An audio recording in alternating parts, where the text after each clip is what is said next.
All right, so the focus and the directrix of the parabola are something new. We didn't learn those in 8th grade. So we're going to study those two new parts of the parabolas today, the focus and the directrix. So we all learned about the roots of the parabola, and they're important for certain problems, kind of like gravity, right?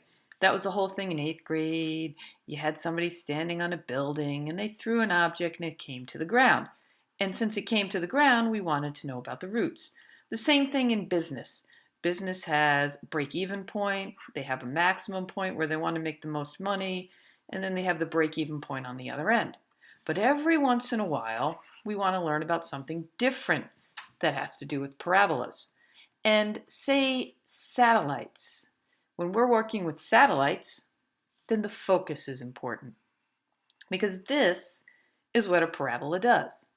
It directs everything that's coming in, it bounces off the curve, and it goes to the focus. Get it? That's why it's called the focus. So that's why you have different shapes of different satellite dishes depending on what you're trying to capture and what you're trying to focus upon. But we're not going to get into that. That's engineering. We just want to learn more about how we can find this focus. So there are two ways to find a focus and a directrix. There's the good old-fashioned, old-school way. And boys and girls, this is the way I learned it. So I go back and forth. I mean, when I'm at the board, sometimes I'll do the old school method, and sometimes the Common Core method is easy. It depends on the problem. But you have to learn at least one of them. So here we have a little example where we already know the focus, we already know the vertex, and we already know the directrix. So we want to see how can we get that focus and that directrix when we're not given them, when we're just given the parabola. Okay, so we learned from yesterday how to write the equation of this parabola. I'm going to kick it old school. I'm going to start with the vertex, which is 3, -2. I know that comes from x minus 3 squared equals, in parentheses, y plus 2, because we do the opposite in old school of both of them. And then we learned about this distance right here. This is the distance p, and it's equal north and south, as we can say, of the vertex. In this case, p is 1. And we learned in old school that this was 4p. So this is x minus 3 cubed equals 4 times p. P is 1, y plus 2. Then if we wanted to write it the Common Core way, we'll do Common Core in blue, we would set everything equal to y. So that means we'd move the 4 over by dividing through, and then we'd move the 2 over, and there we go. So there's our Common Core, and then this is how I'd write it old school. Well, now, once I've had the equation, in Common Core, if I want to find the focus, I take the h of the vertex, which would be 3, because as you can see, the focus is on the same axis of symmetry as the vertex. And then the k value, well, the k value here is -2, and I add 1 over 4 times the a value. And the a value in this case is 1/4. Let me write that a little better.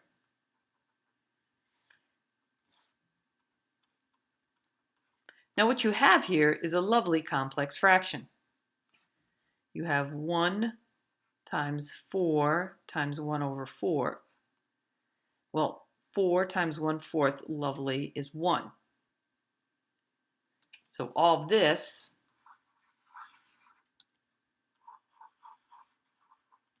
turned out to be just 1. -2 plus 1 is -1. So we figured out that our focus was 3, -1. Why, yes, it is. And our directrix just goes in the opposite direction. So notice the directrix is the same formula for the y value of the focus, except instead of adding, I'm going to be subtracting because I'm going on the other side. All right, so that's 3, negative 2. This time I'm going to minus 1 over 4 times a, which is 1/4, which we know is 1. Whoops, don't need this as a point. This is an equation of a line. So y equals negative 2 minus 1, which is negative 3. Now I could do the same thing old school. This is how I would do it. I wouldn't get involved with this 1 over 4a. I simply would have said, okay, the focus, well, the x value is easy. It's going to be 3. And then I'm going to take the y value, which is negative 2, and I'm going to add on to it my value of p. So that meant I may have had to come up here and do a little work, because we knew what p was from looking at the picture, but I may have had to done a little sidestep over here. I simply had to remember that this was the value for p. So 4p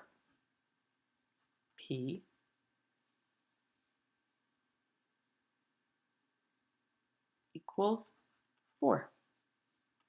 P equals 1. So I'm going to add 1, and then down here I'm going to take the y value and I'm going to minus 1. So you just have to decide, what do you want? Common Core or old school?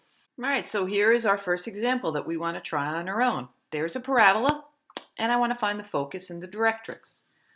Well, I'm just going to give myself a quick little drawing. I know it's going to be upside down. So first off, let's find the turning point of the vertex. So it's in lovely vertex form, so it's easy to pull out. So my vertex is 5, 3. So I'm going to go over 5, up 3. It's a negative, so I know my parabola is opening down. So that means my directrix is going to be above my vertex, and my focus is going to be below it. All right, so I'm going to do both, Common Core and Old School. Use the formula for the focus, hk plus 1 over 4a. Well, a here is negative 2. H is the vertex, x value, and k is 3. Plug and play, people. Memorize away and plug and play. So 5 goes in for h, 3 goes in for k, 1 over 4 times a is negative 2. So that is 5, 3 plus a negative 1/8, and hopefully you can handle that. That's not that hard to do. That means our focus is at the point 5, 2 7/8. Find the directrix. Use this formula. It's not hard, is it? Y equals the k value of 3 minus, well, we already figured out what 1 over 4a is. It's negative 1/8. So this is going to be y equals 3 1/8. It makes sense. In this case, the directrix, 3 1/8, should be above the focus, which is 2 7/8. Awesome. We better get the same answers when we kick it the old school way. So first thing the old school wants us to do is to take this equation and rewrite it into old school, which means I've got to put it in this formula. So I'm going to take the 3, move it over. Then I also have to take the negative 2 and move it over. Divide through by negative 2 gets me negative 1/2. So there, I've rewritten the parabola in old school form. I know the vertex is 5, 3, but this time I need to find a value of p. So 4p equals negative 1/2. Divide by 4, divide by 4, and there you have it. P equals negative 1/8. If I do the same thing, now it just says over here, I'm running out of room, and you can see that it's the same. I just take my h value of 5, and then it says take my k value and add on my p value. Well, shockingly enough, my p value was negative 1/8, which is the same value I got over here. Likewise, down here, whoops, seems like I didn't edit my notes, because when we want to find the directrix, old school,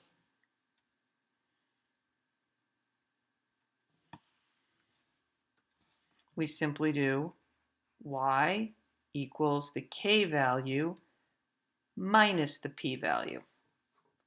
So y equals the k value of 3 minus a minus 1/8. Same answer. Okay, so the last example is going to take us a very long time to do. Not just 2 or 3 minutes, maybe 5, 6, 7, who knows. So anyway, we want to find the focus and the directrix. But when we look at this lovely parabola, it is not written in vertex form. So how are we going to find the center?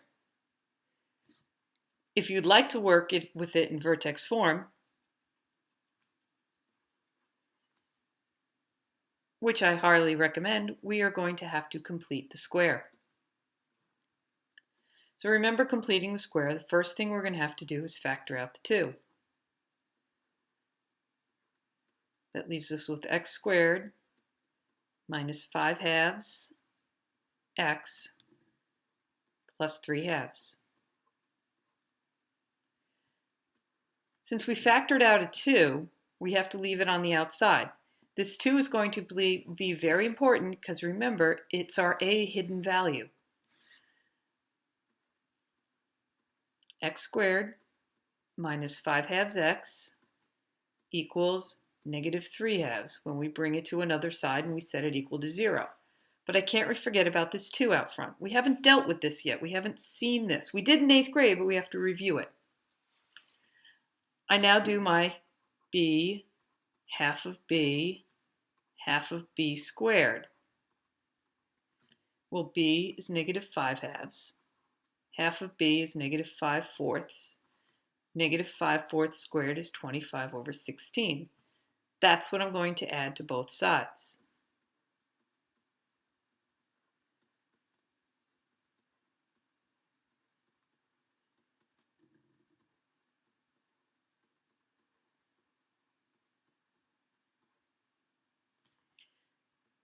As I start to write this, I know that this is a binomial over here. And that's very quickly done by taking this half b value of negative 5/4, squaring it. And that equals, well, when we add these together, we need a common denominator. So I'm going to make 16 the common denominator. That means this is going to have to be 24, because this is going to go up to 16. That gets me 1 over 16. But careful, all of this is still getting multiplied by 2. We have to bring back that scaling factor. So really, when we rewrite this, it's 2x minus 5 over 4 squared. And when we bring the 1/16 over, it really is 1/8. And that equals y. Remember, because we brought this 2 out, we have to remember it's there. 2 gets distributed to the binomial x. 2 times 1/16 is where I'm getting the 1/8 from. So now we can run through finding our focus and directrix. The focus, using the Common Core way, would say just take negative 5/4. That's our vertex is turning, that's our vertex, our turning point. K is negative 1/8. And we add on to that 1 over 4, and our A value is 2. Negative 5/4, and look what happens here. Negative 1/8 plus 1/8. Whew, a pretty answer of 0. If we wanted to do it the old school way, then we would have to still take this work and rewrite it. See, this is a case where old school was not so easy. Common Core was better. So if I took this 2, parentheses, x minus 5/4 squared minus 1/8 equals y, we'd have to rewrite it. We'd have to bring the 1/8 over, and then we'd have to bring the 2 over. So we're going to bring it over as 1/2.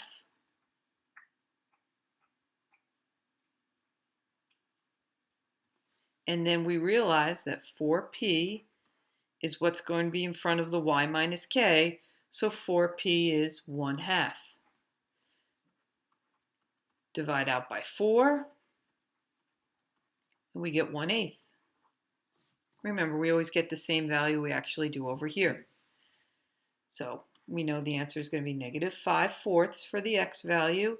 We take our k value, which is negative 1/8, and we add on an 1/8, and we get that 0 again. All right, so the last thing we've got to find is that directrix.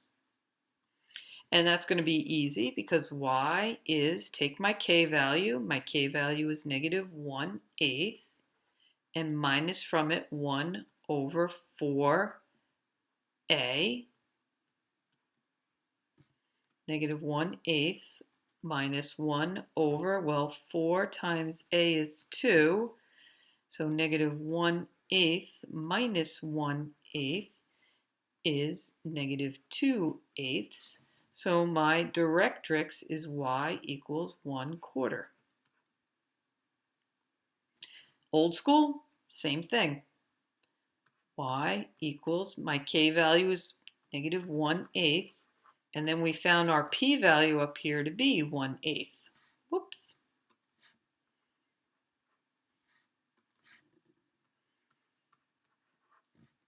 Add the opposite, and I think you get the picture. It's the same.